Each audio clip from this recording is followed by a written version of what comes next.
Hello students, कैसे हैं आप सब।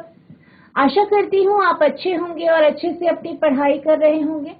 मैं मोनिका रावत आपका स्वागत करती हूँ आईसीटी वर्चुअल क्लासरूम देहरादून में। बच्चों, आज हम क्लास 7 का जो आपका चैप्टर है मोशन एंड टाइम, उसको कंटिन्यू करेंगे। तो बच्चों, लास्ट लेक्चर में हमने स्पीड का कॉन्सेप्ट देखा था कि स्पीड होती क्या है। फिर हमने एवरेज स्पीड का कॉन्सेप्ट देखा था कि औसतन चाल होती क्या है। अब हम टाइम के बारे में पढ़ेंगे कि समय को आप किस तरीके से मापते हैं या मेजर करते हैं। तो अगर हम समय की बात करें तो पुराने समय से ही लोग समय का मापन करते आ रहे, देखकर सूर्य चंद्र तारों की दशा देखकर ये बता देते थे कि कौन सा समय हुआ। धीरे धीरे टेक्नोलॉजिकली एडवांस हुआ तो धीरे धीरे करके जो आपकी जल घड़ियां हैं, सैंड ड्यून्स हैं, जो आपकी सैंड की घड़ियां होती हैं, और धीरे धीरे करके आपकी जो घड़ियां हैं उनका निर्माण हुआ। इसके जरिए जो है समय का मापन किया जाने लगा। तो हम इस टॉपिक में समय के मापन के बारे में पढ़ेंगे और समय का मापन किस तरीके से किया जाता है ये समझेंगे। Our ancestors noticed that many events in nature repeat themselves after definite interval of time. यानी हमारे पूर्वजों ने देखा है कि प्रकृति में कई घटनाएं एक निश्चित समय के अंतराल में होती है। For example, they found that the sun rises every day in the morning. The time between one sunrise and the next was called as day. यानी जो हमारे पूर्वज थे उन्होंने क्या किया, चीजों को ऑब्जर्व किया। जितनी भी फिनोमेना उनके आसपास हो रही थी, जितनी भी परिघटनाएं उनके आसपास हो रही थी, उन्होंने उनको देखा। उन्होंने क्या देखा, जैसे कि उन्होंने ये देखा कि रोज एक फिक्स टाइम के बाद, एक समय अवधि के बाद सूर्य उगता है। ठीक है, सूर्य उगता है और एक समय अवधि के बाद सूर्य ढल जाता है। एक समय अवधि के बाद दिन हो जाता है और एक समय अवधि के बाद रात हो जाती है। तो इस तरीके से उन्होंने समय का मापन करना शुरू किया। The time between one sunrise and the next was called as day. उन्होंने एक सूर्योदय से दूसरे सूर्योदय के बीच का जो समय है उसे दिन कहा। Similarly a month was measured from one new moon to the next. इसी तरीके से उन्होंने जब महीने को मेजर किया कि महीना कितना होता है, तो उन्होंने ये देखा कि पहला जो न्यू मून है, पहला अमावस और दूसरे अमावस के बीच में जो समय है वो क्या है आपका, वो महीना कहला। इसी तरीके से उन्होंने ये ऑब्जर्व किया, ये देखा कि जो सूर्य की परिक्रमा पृथ्वी कर रहा है, तो जब वो जो आपकी जो पृथ्वी है वो सूर्य की एक परिक्रमा पूरी कर देती है तो वो क्या होता है, वन रेवोल्यूशन होता है, और उतना क्या होता है आपका, एक साल यानी 1 ईयर होता है। तो इस तरीके से जो हमारे पूर्वज थे उन्होंने बहुत सारी परिघटनाएं देखी, उनको एनालाइज किया, उनको ऑब्जर्व किया और अपने निष्कर्ष निकाले। हमारे पूर्वजों ने देखा है कि प्रकृति में कई घटनाएं एक निश्चित समय अंतराल के बाद खुद को दोहराती है। उदाहरण के लिए इन्होंने पाया कि सूर्य रोज सुबह उगता है। एक सूर्योदय और अगले सूर्योदय के बीच के समय को एक दिन कहा जाता है। इसी तरह एक महीने को एक अमावस्या से अगले अमावस्या तक मापा जाता था। पृथ्वी द्वारा सूर्य की एक परिक्रमा पूरी करने में लगने वाले समय के रूप में एक वर्ष निश्चित किया गया था।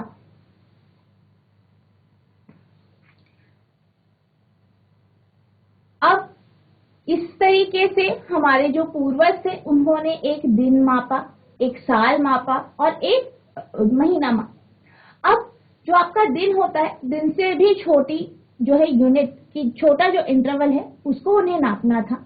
तो इसके लिए क्या हुआ, क्लॉक और जैसे आपके वॉच होते हैं, जो आपकी दीवार घड़ी होती है, कलाई घड़ी होती है, इनका निर्माण हुआ।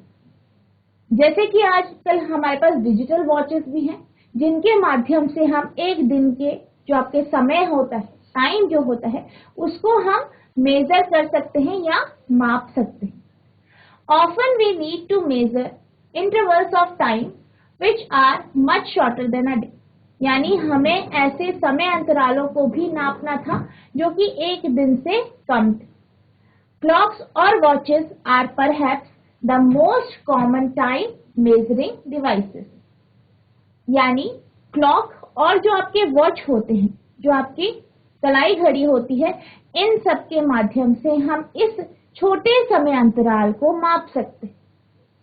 पहले तो हमें ये पता चल गया या हमारे पूर्वजों ने ये ऑब्जर्व किया कि आपका एक दिन इस तरीके से होता है, ठीक है, कि आपका जो है सूर्योदय हो रहा है, फिर आपका जो दूसरा सूर्योदय हो रहा है, तो एक दिन उन्होंने इस तरीके से नाप दिया। फिर उन्होंने अमावस को लिया, एक अमावस से दूसरे अमावस का जो समय अंतराल है उसको उन्होंने महीना कहा यानी मंथ कहा। और फिर जब सूर्य की परिक्रमा के बारे में बात करी तो एक साल को सूर्य की पूरी परिक्रमा यानी जो है, जो आपका अर्थ है वो सूर्य के जो है एक कंप्लीट जो है चक्कर काट रहा है, तो उसको उन्होंने एक साल माना। तो इसी तरीके से फिर उनको ये लगा, ये महसूस हुआ कि एक जो दिन है उसमें भी जो है छोटे छोटे इंटरवल्स होते हैं, तो उन्होंने इसको मापना चाहा, इसको मेजर करना चाहा। तो इसको मेजर करने के लिए उन्होंने जो है अलग अलग जो है तरीके अपनाए। जैसे उन्होंने सूर्य की जो दिशा है उसको देखा, तारों की दिशाओं को देखा, उनको ऑब्जर्व किया, धीरे धीरे करके इंस्ट्रूमेंट्स बनाए और फाइनली जो आपके क्लॉक होते हैं, वॉचेस होते हैं, इनका निर्माण किया ताकि वो एक समय के जो एक दिन है उसमें उसका जो समय है उसको देख सके या उसको ऑब्जर्व करे। अक्सर हमें अंतरालों को मापने की आवश्यकता होती है। समय की जो एक से बहुत कम है दिन, यानी जो आपका एक दिन जो बहुत छोटा होता है उसका समय भी हमें नापना पड़ता है, और ये सबको नापने के लिए घड़ियों का उपयोग किया जाता है। अब हम बात करते हैं क्लॉक की वर्किंग की, यानी जो आपकी घड़ियां होती हैं वो किस तरीके से काम करती है, इसके बारे में हम बात करते हैं। जो घड़ियां होती हैं बेसिकली वो काफी कॉम्प्लेक्स तरीके से काम करती है। अगर हम बात करें जो हमारी घड़ियां होती है वो बेसिकली पीरियोडिक मोशन, ठीक है, जो आपकी पीरियोडिक मोशन होता है उसका वो यूज करके वो काम करती है। जैसे कि आपने पेंडुलम वाली घड़ी देखी होगी इस तरीके से, तो जैसे कि आपका जो पेंडुलम होता है, ठीक है, जो आपका लोलक होता है, पेंडुलम होता है, ये क्या करता है, ये गति करता है, पीरियोडिक मोशन यानी पीरियोडिक गति करता है। इसकी एक मीन पोजीशन होती है इस तरीके से, जैसे कि आप यहाँ पे देख सकते हैं। इस पे एक क्या होता है, आपका बॉब होता है पेंडुलम में, एक ये थ्रेड से या किसी जो थ्रेड है या कोई रॉड से कनेक्ट होता है और एक रिजिड सपोर्ट से ये लगा रहता है। अब क्या होता है, एक फिक्स टाइम इंटरवल में ये क्या होता है, इसकी जो है पोजीशन जो है वो चेंज होती रहती है। यानी पहले वो मेन पोजीशन से इस पोजीशन में आया, फिर वो इधर आता है और फिर वो इस तरीके से ऑसिलेट करता है। इस तरीके से क्या करता है, ऑसिलेट करता है, दोलन करता है। तो इसी तरीके से जो आपकी घड़ियां होती हैं वो भी काम करती हैं, ठीक है, वो बिल्कुल पीरियोडिक मोशन की तरह ही आपका काम करती है। The working of clocks is rather complex but all of them make use of some periodic motion. One of the most well-known periodic motion is that of a simple pendulum. घड़ियों का कार्य जटिल होता है, लेकिन ये सभी कुछ आवधिक गति या पीरियोडिक मोशन का उपयोग करते हैं। सबसे प्रसिद्ध पीरियोडिक मोशन में आपका जो सरल लोलक होता है, इसकी गति को हम लेते हैं।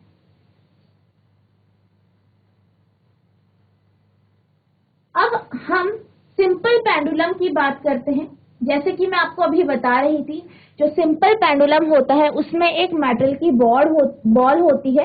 क्या होती है? मेटल की बॉल होती है, जो कि एक थ्रेड, एक लंबी थ्रेड से लगी होती है या जुड़ी होती है, और ये जो थ्रेड है वो एक रिजिड सपोर्ट से जुड़ा होता है।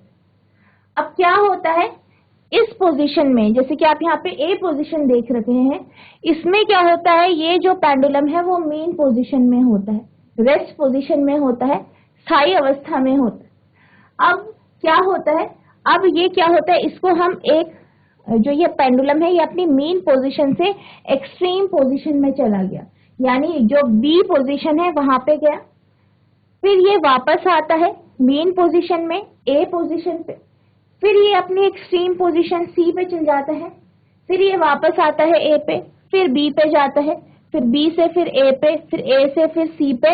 इस तरीके से जो पेंडुलम है वो ऑसिलेट करता रहता है। ठीक है, क्या करता रहता है? ऑसिलेट करता रहता है, दोलन करता। तो इस तरीके से आपका जो पेंडुलम है वो काम करता है। A simple pendulum consist of small metallic ball or a piece of stone suspended from a rigid stand by a thread। यानी जो आपका एक साधारण लोलक होता है वो एक धातु की छोटी सी गेंद से बना होता है, और वो एक धागे के माध्यम से एक रिजिड जो सपोर्ट होता है उससे जुड़ा होता है। The metallic ball is called the Bob of the pendulum. जो मेटालिक बॉल होती है उसे हम बॉब कहते हैं। क्या कहते हैं? बॉब कहते हैं। जो आपकी ये बॉल है इसको हम क्या कहते हैं? बॉब कहते हैं, और ये मेटल की बनी होती है। तो जो आपका ये मेटालिक बॉल होता है जो कि एक थ्रेड से जुड़ा होता है, इसको हम बॉब कहते हैं, और ये जो थ्रेड है वो एक रिजिड सपोर्ट से जुड़ा होता है। When the Bob of the pendulum, जो आपका पेंडुलम का जो बॉब है वो क्या है, इसमें रेस्ट पोजीशन में है। ठीक है, the metallic ball is called the Bob of the pendulum. The pendulum is at rest position in its mean position. ये इसकी क्या है? मेन पोजीशन है, और इस पे क्या है? ये रेस्ट पे है। When the Bob of the pendulum is released, अब जब जो बॉब है पेंडुलम का उसे छोड़ा जाता है तो वो क्या होता है? वो एक साइड पे चला जाता है, इस तरीके से एक्सट्रीम पोजीशन पे चला जाता है। When the bob of the pendulum is released, after taking it slightly to one end, it begins to move to and fro। ये क्या होता है? to and fro मूव करने लग जाता है, यानी आगे पीछे, इस तरीके से ये क्या करता है? मूव करने लग जाता है। The to and fro motion of a simple pendulum is an example of periodic or an oscillatory motion। तो ये जो मोशन है, to and fro मोशन है पेंडुलम का, ये जो एग्जाम्पल है ये एक पीरियोडिक मोशन या ऑसिलेटरी मोशन का एक एग्जाम्पल है, यानी आवर्ती गति या जो दोलन गति है उसका ये एक उदाहरण है। एक साधारण लोलक के में धातु की एक छोटी सी गेंद या पत्थर का एक टुकड़ा होता है जो एक कठोर स्टैंड से एक धागे से लटका होता है। धारित्व गेंद को लोलक का गोलक कहा जाता है। पेंडुलम अपनी औसत स्थिति में आराम पर है। जब लोलक के गोलक को थोड़ा सा एक ओर ले जाकर छोड़ दिया जाता है तो वह इधर उधर गति करने लगता है। सरल लोलक की इधर उधर गति आवृत्ति या दोलन गति का एक उदाहरण है। तो ये आपकी आवृत्ति गति या दोलन गति का एक उदाहरण है, और आपने ये समझ लिया होगा कि आपका जो पेंडुलम होता है वो किस किस चीज से बना होता है, आपका लोलक किस किस चीज से बना होता है, और किस तरीके से ये मूव करता है। The pendulum is said to have complete one oscillation when its bob starting from its mean position O moves to A to B and then back to O। यानी हम किसी भी जो हमारे पास पेंडुलम है इसको कब कहते हैं कि ये एक कंप्लीट ऑसिलेशन कर रहा है, एक कंप्लीट जो है इसका एक क्या है? दोलन हो रहा है, ऑसिलेशन हो रहा है। जब ये जो पेंडुलम है वो एक एक्सट्रीम पोजीशन में जाता है, फिर वो दूसरी एक्सट्रीम पोजीशन में जाता है मीन से, और फिर वो वापस अपनी पहली पोजीशन में चल जाता है। तो ये इस तरीके से हम कह सकते हैं कि जब आपकी मीन पोजीशन से एक्सट्रीम में जा रहा है, एक्सट्रीम से फिर इस एक्सट्रीम में जा रहा है, तो एक इसका क्या हो गया, ऑसिलेशन हो गया। अब फिर क्या हुआ, ये फिर मीन में आया, फिर एक्सट्रीम में गया, ठीक है, ये इसका दूसरा ऑसिलेशन हो गया। इसी तरीके से फिर ये क्या हुआ, इससे फिर मीन में आया, फिर एक्सट्रीम में गया, ये इसका तीसरा ऑसिलेशन हो गया। तो इस तरीके से जो आपका पेंडुलम होता है वो ऑसिलेट करता है। The pendulum also complete one oscillation when its box moves from one extreme A to other extreme B and comes back to A. ठीक है, यानी जब वो ए से बी में जाता है, ठीक है, जो ए से फिर बी में जाता है, फिर वापस ए में आता है, तब भी वो क्या करता है, एक ऑसिलेशन कंप्लीट करता है। The time taken by the pendulum to complete one oscillation is called its time period। यानी जो एक पेंडुलम है वो जो है एक ऑसिलेशन में जितना टाइम लेता है, एक जो ऑसिलेशन करने में उसे जितना समय लगता है, उसे हम क्या कहते हैं, टाइम पीरियड कहते हैं। क्या कहते हैं, टाइम पीरियड, यानी आवर्तकाल कहते हैं। ठीक है, तो इस तरीके से जो आपका पेंडुलम होता है वो काम करता है।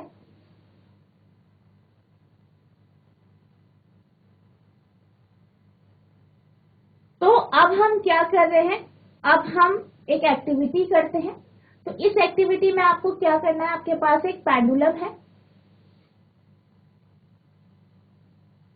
आपके पास क्या है, एक पेंडुलम है, ठीक है, इस तरीके से एक पेंडुलम है, और आप इसको क्या कर रहे हैं, इसको मूव करा रहे हैं, इसके एक्सट्रीम पोजीशन में मूव करा, और फिर आपको क्या करना है, यहाँ पे टाइम आपको निकालना है कि कितना टाइम जो है, पहले आपको ये निकालना है कि 20 ऑसिलेशन करने में इस पेंडुलम को कितना समय लगा। ठीक है, फिर आपको इसका टाइम पीरियड निकालना है कि इसका टाइम पीरियड कितना। आप कैसे निकालेंगे, जैसे कि हमारे पास कोई पेंडुलम है,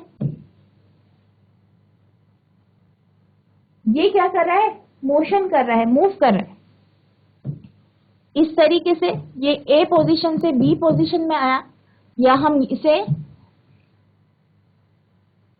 मेन पोजीशन को ओ ले लेते हैं, फिर ये ए में आया और फिर ये बी में, यानी पहले ए से इधर ओ से ए में गया, फिर ए से ओ में आया, ओ से फिर बी में, फिर बी से ओ में, इस तरीके से ये क्या कर रहा है, ऑसिलेशन कर रहा है। अब हमें इसके ऑसिलेशंस को काउंट करना है, यानी ये कितना ऑसिलेशन या दोलन कर रहा है उसे हमें काउंट करना है और यहाँ पे लिखना है, और फिर हमें टाइम पीरियड इसका निकालना है। तो पहले अगर हम माने कि 20 ऑसिलेशन ये 42 मिनट्स में कर रहा है, 42 मिनट में कर रहा है, तो अब हमें क्या निकालना है, टाइम पीरियड। तो आप टाइम पीरियड कैसे निकालेंगे, 42 टाइम ले रहा है, ये 42 मिनट का टाइम ले रहा है 20 ऑसिलेशन या 20 जो दोलन है उन्हें करने में। तो इसको आप डिवाइड कर देंगे 20 से, तो हमारे पास आ जाएगा 2.1। आप इसे डिवाइड करेंगे इस तरीके से, तो इस तरीके से आपका 2.1 इसका आंसर है। इसी तरीके से आप ये समझिए कि सपोज कि ये 20 जो ऑसिलेशन है वो जो है ये 80 मिनट में करता है, यानी अब हमारे पास एक ऐसा पेंडुलम है कि ये जो है 80 मिनट में 20 ऑसिलेशन कर रहा है, 20 दोलन कर रहा है। ठीक है, अब 80 मिनट में ये 20 दोलन कर रहा है। ठीक है, अगर ये 80 मिनट में 20 दोलन कर रहा है तो आपको टाइम पीरियड निकालना है। टाइम पीरियड यानी एक ऑसिलेशन में, एक दोलन में कितना समय लगा। तो हम कैसे निकालेंगे, 80 जो टाइम है, ये टोटल टाइम है 20 ऑसिलेशन को होने में जो लगा, नंबर ऑफ ऑसिलेशन 20 है, तो हमारे पास आंसर आ गया 4। तो यहाँ पे आपके पास 4 सेकेंड आंसर आ गया, या 4 मिनट आपका आंसर आ गया। अगर हम मिनट में लेते हैं तो ये आपका मिनट में आ जाएगा, और अगर हम सेकंड में लेते हैं तो वो सेकंड में आ जाएगा। अब इसी तरीके से अगर हम ये माने कि 20 ऑसिलेशन जो है वो 90 सेकंड में हो रहे हैं पूरे, तो अगर 90 सेकंड में 20 ऑसिलेशन हो रहे हैं तो एक ऑसिलेशन का टाइम पीरियड या समय अवधि कितनी होगी? 90, ठीक है, 90 टोटल जो टाइम लिया अपॉन कितने ऑसिलेशन है? 20। आप इसे सॉल्व करेंगे तो ये हमारे पास 4.5 सेकेंड आ गया। तो इस तरीके से ये जो एक्टिविटी है इससे हमने क्या निकाला? आपका टाइम पीरियड यानी समय अवधि निकाली कि एक ऑसिलेशन को होने में कितना समय लगता है। तो इस तरीके से हम क्या है टाइम पीरियड को निकालते हैं। अभी हमने पेंडुलम की बात करी। जो आपका पेंडुलम होता है, ठीक है, वो एक पीरियोडिक मोशन देता है और इसके माध्यम से जो है आपकी क्लॉक जो है वो काम करती है। आजकल जो हमें क्लॉक जो मार्केट में मिलती है वो क्वार्ट्ज क्रिस्टल से बनी होती है। तो बेसिकली इसको हम क्वार्ट्ज क्लॉक कहते हैं, क्वार्ट्ज घड़ी कहते हैं। और इसमें क्या होता है? क्वार्ट्ज जो होता है उसका उपयोग किया जाता है और ये जो घड़ियां होती है ये बहुत ही एक्यूरेट होती है या बहुत ही बिल्कुल सही समय देती है। अगर हम क्वार्ट्ज की बात करें तो जो क्वार्ट्ज होता है वो घड़ियों को एक फिक्स समय में, जैसे कि आप यहाँ पे देख सकते हो, ये इसमें क्वार्ट्ज लिखा है, ये क्वार्ट्ज घड़ी है, इसमें क्वार्ट्ज लगा होता है और क्वार्ट्ज जो होता है क्रिस्टल होता है वो क्या करता है? वो इन घड़ियों को एक जो है समय अवधि में या पीरियोडिक मोशन इसको प्रोवाइड करता है जिससे जो घड़ी है वो ठीक समय दे पाती है। Nowadays, most clocks or watches have an electric circuit and with one or more cell। यानी आजकल की जो घड़ियां है और जो आपकी घड़ियां होती है, चाहे आपकी दीवार घड़ी हो चाहे आपकी कलाई घड़ी हो, इसमें क्या होते हैं? इलेक्ट्रिक सर्किट होते हैं। क्या होते हैं? इलेक्ट्रिक सर्किट यानी विद्युत परिपथ होते हैं जिसमें एक या एक से ज्यादा सेल लगते हैं। These clocks are called quartz clock। In clocks को, इन घड़ियों को क्वार्ट्ज घड़ी कहा जाता है। The time measured by quartz clock is much more accurate than that by the clock available earlier। और ये जो क्वार्ट्ज की घड़ियां होती हैं इनसे हमें बिल्कुल एक्यूरेट टाइम मिलता है अगर हम पुरानी घड़ियों को कंपेयर करें उन घड़ियों से। यानी क्योंकि अब क्या हो रहा है? एडवांसमेंट हो रहा है टेक्नोलॉजी में और ज्यादा एडवांस हो रहा है, तो फिर जो है हमारी जो नई जो घड़ियां बन रही है वो और भी ज्यादा एक्यूरेट बन रही है। और जो क्वार्ट्ज घड़ी जो है, क्वार्ट्ज क्लॉक है, वो जो है एक बिल्कुल एक्यूरेट टाइम देती है पुरानी घड़ियों के कंपेयर में। आजकल अधिकांश घड़ियां या घड़ियों में एक या एक से अधिक सेल वाले विद्युत परिपथ होते हैं। इन घड़ियों को क्वार्ट्ज घड़ियां कहा जाता है। क्वार्ट्ज घड़ियों द्वारा मापा गया समय पहले उपलब्ध घड़ियों की तुलना में कहीं अधिक सटीक होता है। अब हम बात करते हैं समय और गति की इकाइयों की। अगर हम समय की बात करें, टाइम की बात करें, समय जो टाइम होता है, टाइम की जो बेसिक इकाई जो होती है, जो उसकी यूनिट होती है वो सेकंड होती है। ठीक है, नॉर्मली हम सेकंड लेते हैं। ठीक है, अब जैसे जैसे अगर हम टाइम की बात करें, सेकंड जो है वो सबसे छोटी यूनिट है, सबसे छोटी इकाई है। उससे बड़ी इकाई आपकी मिनट होती है और फिर आवर यानी घंटा होती है। तो इसी तरीके से अगर हम स्पीड की बात करें, जैसे हमने स्पीड पढ़ा था, गति पढ़ी थी। गति क्या होती है? स्पीड, जिसे आप स्पीड कहते हैं। स्पीड थी आपकी डिस्टेंस अपॉन टाइम।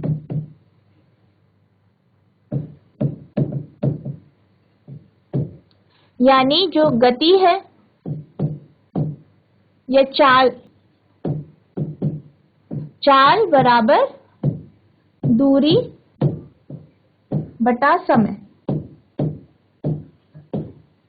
तो जो आपका चाल है या स्पीड है वो रेशियो होता है डिस्टेंस और टाइम का, दूरी और समय। तो यहाँ पे जो इसकी यूनिट है, जैसे कि हमने पिछले लेक्चर में डिस्कस किया था, जो स्पीड होती है या चाल होती है उसकी यूनिट आपकी मीटर पर सेकंड होती है। क्या होती है? मीटर पर सेकेंड होती है। किसकी यूनिट? स्पीड यानी चाल की यूनिट। तो इसी तरीके से अगर हम और यूनिट्स की बात करें, इसकी किलोमीटर पर आवर होती है, ठीक है, किलोमीटर पर मिनट होती है, इस तरीके से मीटर पर मिनट, इस तरीके से इसकी जो है यूनिट्स होती हैं। तो ये आपकी क्या है? टाइम की और आपकी जो गति है, स्पीड है, उनकी यूनिट्स है। The basic unit of time is a second, it's symbol is S. जो आपका समय है उसकी जो बेसिक यूनिट है, बेसिक इकाई जो है, मूल इकाई जो है वो सेकेंड होती है, जिसे हम एस से रिप्रेजेंट करते हैं। Larger unit of time are minutes and hours. और अगर बड़ी इकाइयों की बात करें तो वो आपकी मिनट होती है और आवर यानी घंटा होती है। You already know how these units are related to one another. अगर हम इनके रिलेशन की बात करें, ठीक है, हम इसके रिलेशन की बात करते हैं, तो आप ये जानते हैं सेकंड जो है वो टाइम की सबसे छोटी यूनिट है। इसके बाद आपकी क्या आती है? मिनट आती है। और इसके बाद आपकी कौन सी आती है? आवर आती है यानी घंटा। ठीक है, तो हम इसको समय की जो है इकाई मानते हैं। अगर हम एक मिनट की बात करें, 1 मिनट की अगर हम बात करते हैं, तो हम ये जानते हैं 1 मिनट बराबर होता है आपका 60 सेकंड के, यानी 60 सेकंड को मिला के 1 मिनट बनता है। यानी जो आपका 1 मिनट होता है वो 60 सेकंड के बराबर होता है। इसी तरीके से अगर हम बात करें 1 घंटे की, 1 आवर की, ये बराबर होता है 60 मिनट के। जो आपका 1 मिनट है वो बराबर है 60 सेकंड के, ठीक है, यानी 60 सेकंड को मिला के 1 मिनट बनता है। 1 घंटा 60 मिनट के बराबर है, यानी 60 मिनटों को मिला के आपका 1 घंटा बनता है। या हम ये कह सकते हैं कि 1 घंटा जो है वो आपका बराबर होता है 3600 सेकंड के, यानी 3600 सेकंड के। तो इस तरीके से जो आपके जो सेकंड है उसका रिलेशन मिनट के साथ है, सेकंड का रिलेशन आवर के साथ है, और आवर का रिलेशन आपका मिनट के साथ। तो इस तरीके से ये जो यूनिट है, ये इकाई है, ये एक दूसरे से संबंधित है। अगर हम बात करें 6 मिनट, ठीक है, हम क्या लिख रहे हैं यहाँ पे? 1 मिनट बराबर 60 सेकेंड, यानी 60 सेकेंड को मिला के 1 मिनट बना। इसी तरीके से 60 मिनट को मिला के आपका 1 घंटा बना, और 3600 सेकेंड को मिला के आपका 1 घंटा। Since the speed is distance per time, the basic unit of speed is meter per second. यानी जो स्पीड है उसकी जो बेसिक यूनिट है वो क्या है? मीटर पर सेकंड है। क्यों है? क्योंकि जो स्पीड होता है वो डिस्टेंस अपॉन टाइम होता है। Of course it could be expressive in other unit. हम इसे अदर दूसरी यूनिट में भी लिख सकते हैं, जैसे कि आपका मीटर पर मिनट, किलोमीटर पर आवर, इस तरीके से भी आप जो है इस इकाई को लिख सकते हैं। समय की मूल इकाई 1 सेकंड है, इसका प्रतीक एस है। समय की बड़ी इकाई मिनट और घंटे हैं। आप पहले से ही जानते हैं कि ये इकाइयां एक दूसरे से किस प्रकार संबंधित है, और मैंने आपको इनका रिलेशन यहाँ पे समझा दिया है कि किस तरीके से ये आपस में रिलेटेड है। चूंकि गति दूरी बटा समय है, गति की मूल इकाई मीटर पर सेकंड है। बेशक इसे अन्य इकाइयों जैसे मीटर पर मिनट या किलोमीटर प्रति घंटा में भी व्यक्त किया जा सकता है। अब अगर हम बात करें सिंबल्स की, हम किसकी बात कर रहे थे? यूनिट की। अब यूनिट को जब हम लिखते हैं तो वो सिंबल में लिखते हैं, उसके कुछ चिन्ह होते हैं। तो हमेशा जब भी हम चिन्हों को लगाते हैं वो हमेशा हम सिंगुलर फॉर्म में लगाते हैं, प्लूरल फॉर्म में नहीं लगाते। यानी आप किलोमीटर लिखते हैं, किलोमीटर्स नहीं लिखते हैं। जैसे कि हमारे पास हमने ये कहा कि हम 90 किलोमीटर चले, तो हम हमेशा 90 km लिखते हैं, 90 kms किलोमीटर्स नहीं लिखते। ये गलत होता है। हमेशा जब हम सिंबल लिखते हैं तो हमारा किस तरीके से लिखते हैं, सिंगुलर लिखते हैं। The symbol of all units are written in singular. सभी मात्रकों के चिन्ह एक वचन में लिखे जाते हैं। For example, we write 50 kilometre and not 50 kms, और 8 सेंटीमीटर नॉट 8 cms। उदाहरण के लिए हम 50 किलोमीटर लिखते हैं, ना कि 50 kms। km लिखते हैं, kms नहीं लिखते हैं। 8 cm लिखते हैं, cms नहीं लिखते। Different unit of time are used depending on the need। यानी जैसी जरूरत है उसी के हिसाब से, उसके अकॉर्डिंग हम जो है टाइम की यूनिट को लेते हैं, टाइम की जो इकाई है उसे लेते हैं। जैसे कि अगर हमें एक छोटा समय बताना हो तो हम सेकंड में बताते हैं। अगर हमें बड़ा काम बताना हो, जैसे आपने छोटा काम बताया कि मेरा ये जो लिखने का काम है ये 5 सेकंड में हो जाए, क्योंकि आपका थोड़ा सा काम है तो आपने बोल दिया 5 सेकंड में हो जाए।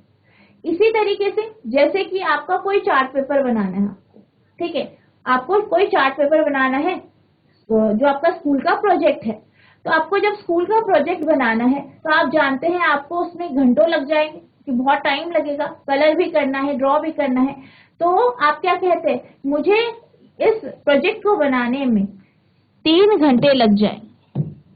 तो क्योंकि आप जानते हैं कि उसमें बहुत ज्यादा टाइम लगने वाला है, तो आप कहते हैं 3 आवर, यानी 3 घंटे हमें लग जाएंगे। तो हम आवर की यूनिट लेते हैं, यानी जो घंटा होता है उसकी यूनिट लेते हैं।